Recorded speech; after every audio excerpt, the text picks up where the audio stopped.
Jesus predicts his death and resurrection.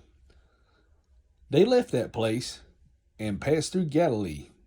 Jesus did not want anyone to know where they were, because he was teaching his disciples. He said to them, "The Son of Man is going to be betrayed into the hands of men. They will kill him, and after 3 days he will rise." But they did not understand what he meant and were afraid to ask him about it. Humility, the secret of greatness. They came to Capernaum, where he was in the house. He asked them, "What were you arguing about on the road?" But they kept quiet because on the way they had argued about who was the greatest. Sitting down, Jesus called the 12 and said, "If anyone wants to be first, he must be the very last and the servant of all." He took a little child and had him stand among them. Taking him in his arms, he said to them, "Whoever welcomes one of these little children in my name welcomes me, and whoever welcomes me does not welcome me, but the one who sent me." Sectarianism rebuked. "Teacher," said John, "we saw a man driving out demons in your name, and we told him to stop, because he was not one of us." "Do not stop him," Jesus said. "No one who does a miracle in my name can in the next moment say anything bad about me. For whoever is not against us is for us. I tell you the truth, anyone who gives you a cup of water in my name because you belong to Christ will certainly not lose his reward." Jesus' solemn warning of hell.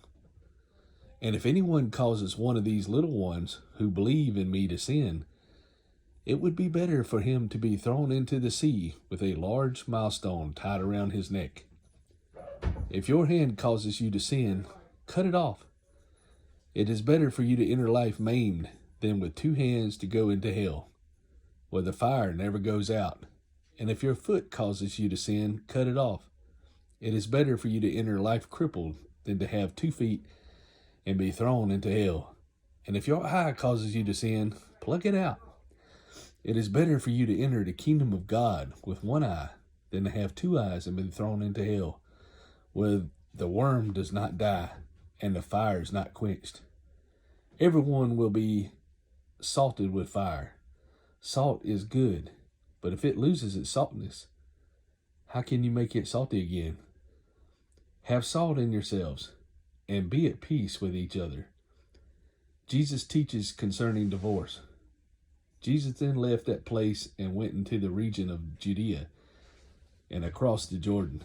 Again, crowds of people came to him, and as was his custom, he taught them. Some Pharisees came and tested him by asking, "Is it lawful for a man to divorce his wife?"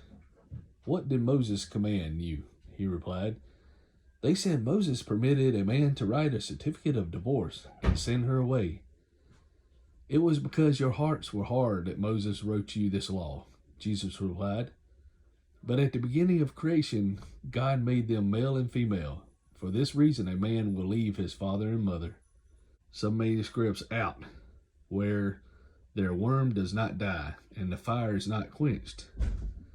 Some manuscripts hell, where the worm does not die and the fire is not quenched.